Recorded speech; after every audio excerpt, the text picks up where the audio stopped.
I hope you're ready, 'cause I'm about to say the quiet part out loud. I really love America.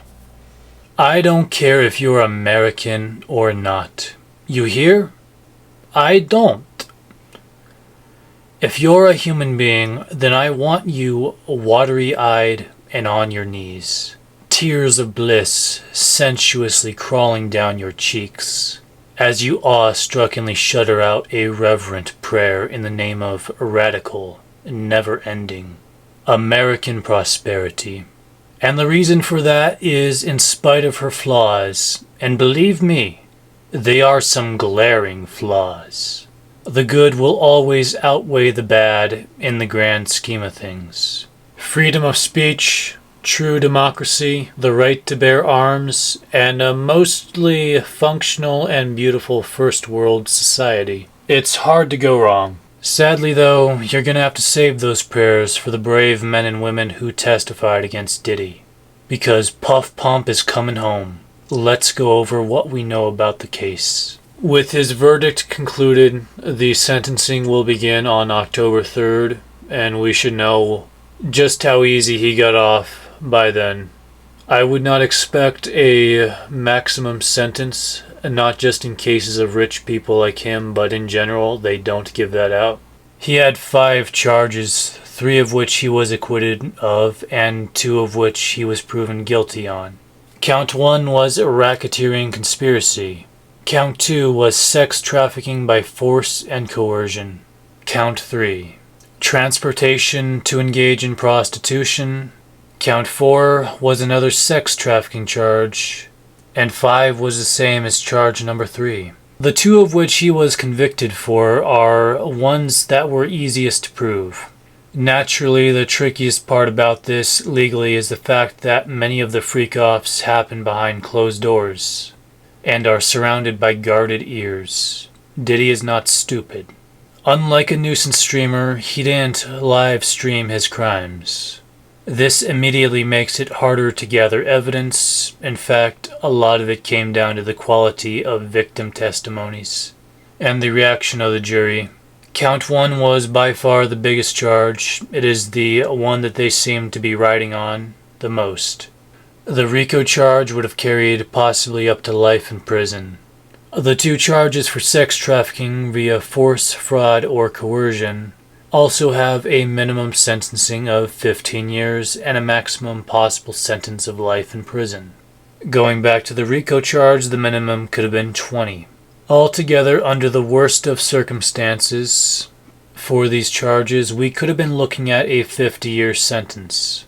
And that's not even including the ones that he was already found guilty on anyways. This would have been enough to keep the world safe. Even if he survived and got out at 105 years, what would he do at that point? He's basically already dead. His body would be too decayed to do anything.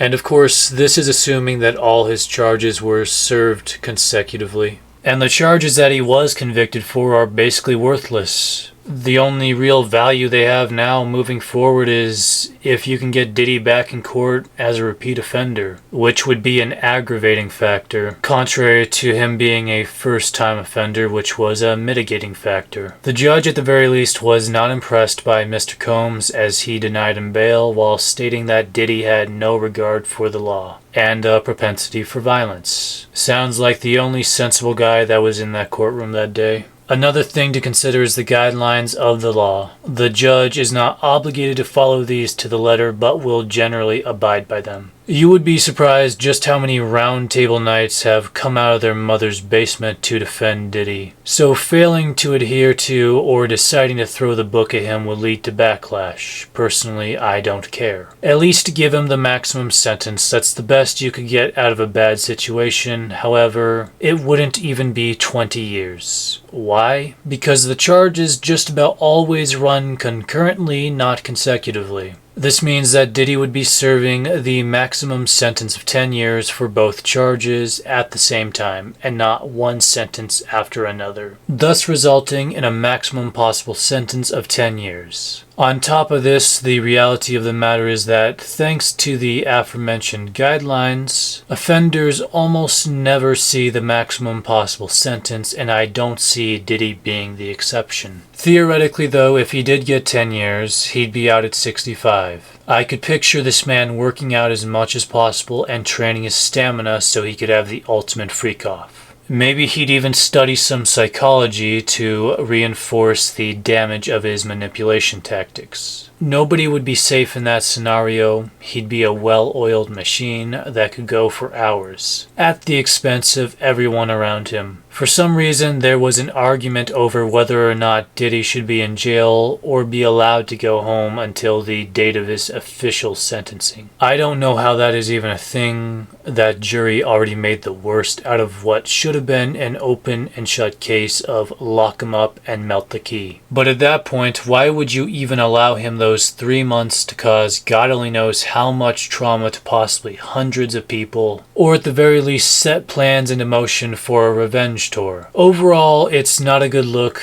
We live in some crazy times, but you know what I find most bewildering? It's not the verdict. I'm not saying it wasn't surprising, it certainly was. I thought for sure that he was as good as gone, but in retrospect, it makes sense even if it's not a desired outcome. Law apparently exists only to persecute the poor. That is clearly what this trial was trying to say. No, that's not what surprises me. It's the fact that if you look throughout history, no matter how evil a person is, there will always be a group of freaks out there who defend them. Press, spectators, and streamers packed in closely outside of court for hours, waiting for a final court ruling in the Diddy trial.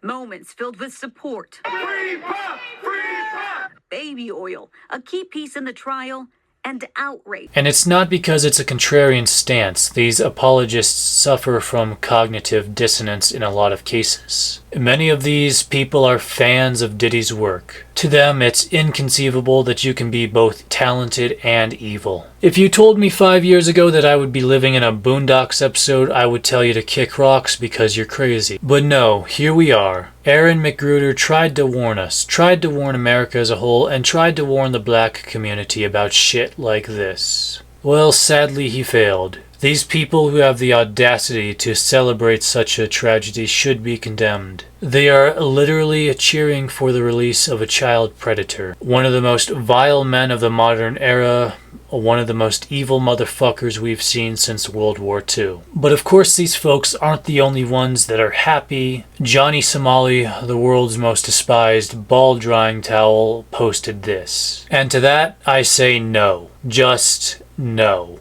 Johnny, you are in Korea, not America. They don't have a jury for you to appeal to. You didn't take anything seriously until it was too late. You threatened the judge and his mother, and you aren't even a first-time offender because the Korean corpse manipulated your stupid ass into pleading guilty for baby charges, just so they can slam you with coffin sealers later. And worst of all, for you anyways, you're a broke boy. You don't have a Diddy lawyer. You have a tax litigator. But don't you worry, my little Somali. Mermaid hasn't forgotten about you. I'm gonna keep you just barely on the radar, one video at a time. All in all, this verdict is the reason victims don't come forth. It's just more humiliation, and obviously, it's no real justice. If I were to give you any advice, I'd say you better stock up on baby oil while you can. Go buy yourself a storage unit and fill it to the brim, because Diddy took home a W. And you know he's finna hit up the Costco's and wipe that shit out.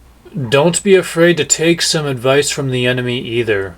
Need locks on the doors? If you testified against Diddy, it's time to go into hiding. And your safety isn't even guaranteed then. Because let me tell you, a lot of people are going to be hunted. And no drink in Hollywood will be safe to consume. Many cheeks will be clapped and many cars are going to be blown up. All in accordance with the will of Puff Daddy. And the Epstein files? What, you think you're gonna see those? It might be upsetting to hear, but the bad guys won. Simple as that. That's about it. If you made it this far into the video, I'd like to ask you to subscribe to the channel. It is not a lot of work, and you'll be making me a very happy person despite this very, very bad news. All without even having to put in a relative amount of effort. I don't even need you to watch my content, that's your prerogative. But raising the subscriber count on this channel does help me a lot. Anyways, that's where we're at with Diddy, and I'll see you later.